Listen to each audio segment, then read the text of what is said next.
Do sets and reps even matter? So hear me out here. I don't think they do for a couple of reasons I'm going to get into. But let's get started off.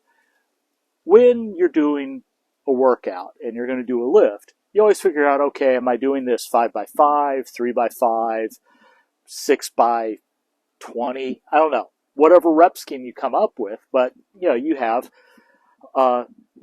sets and reps.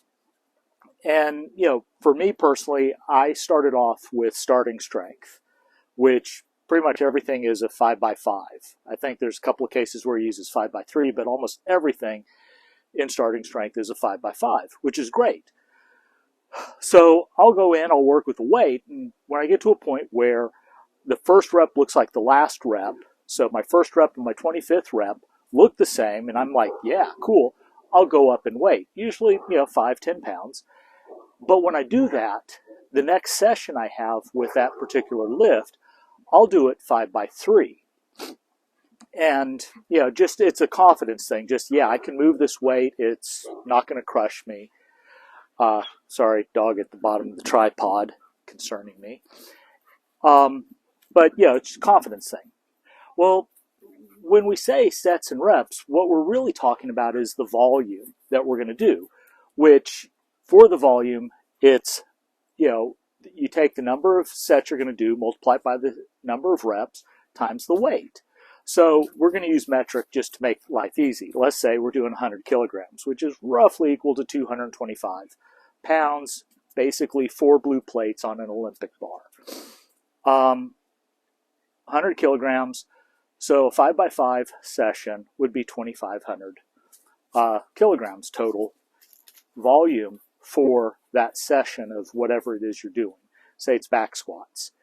Well, when you go up in weight and you do your 5x3, and let's say you're going up 5 pounds, which great. I don't even know how. It's like, 102 kilograms, we'll say. Well, when I do my 5x3, I have that volume. But I get the same volume if I do 3x5, right? So what we're not talking about here is also how much rest time you have in between each set. So I usually use a 2-minute rest. Well, in my 5x3 session, there's 4 2-minute rests. So you're resting about 8 minutes and whatever. So, the whole time to do those 15 reps, call it, let's say you're really slow, and it takes you 10 minutes from the first time you lifted the bar to the very last time when you put the bar back on the rack with all of your rest and everything. That's 10 minutes. Well, if you flip around and you do a 3x5 session, you go from 10 minutes down to maybe 5 minutes now, because you only rest for 2 minutes 2 times. That's 4 minutes of rest time. And it's a completely different session, really, but it's the same volume. So does it matter?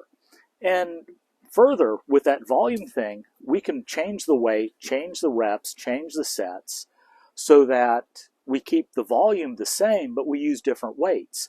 Do we get the same stimulus? Are you going to get hypertrophy? Are you going to gain strength as you jack around with these numbers? Does it matter?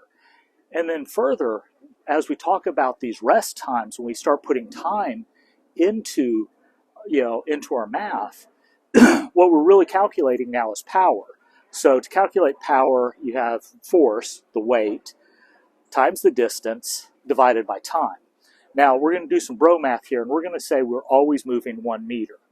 Now, for real, if you want to get out a tape measure and measure, you measure how far down the bar goes, and then you multiply it by 2, assuming that you always do your reps exactly the same, like you should.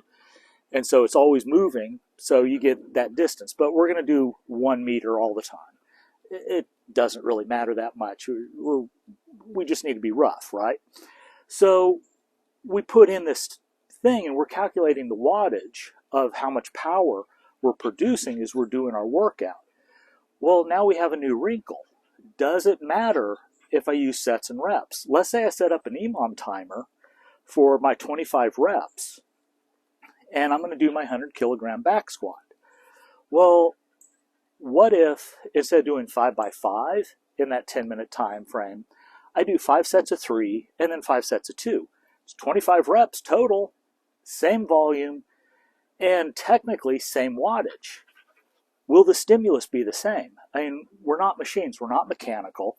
These are biological systems. There's a whole bunch of stuff going on here, and I really am curious to understand.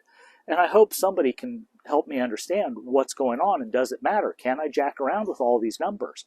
Because, for instance, that 100 kilograms weight, I can move it up or down and just change the number of reps I'm doing. But as long as I'm done in the same amount of time, I get the same wattage. But are my muscles, am I going to get stronger? Am I going to get bigger muscles? I don't know. And that's why I'm asking. So hopefully somebody has an answer. Thanks a lot.